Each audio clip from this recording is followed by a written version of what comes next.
Kwento to na isang OFW sa Saudi Arabia. Story time.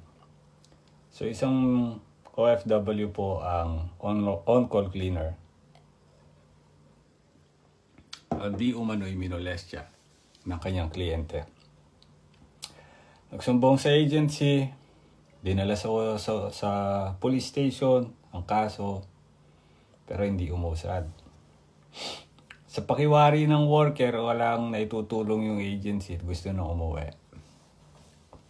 Nagpatulfo ngayon.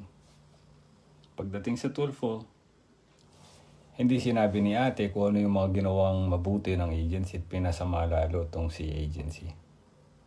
Hanggang sa yung agency na huwa nagsalita. Tinutulungan naman pala. Kaya lang, tumakas pa itong si worker. So akala niya, ang pagtaka sa magiging susi para mapabilis ang pag-uwi niya. Hindi rin pala. Gusto mo marinig ang buong kwento? Nasa comment section ng link. Panoorin mo na lang. Make sure hindi ka mabubuwisid dyan. Che.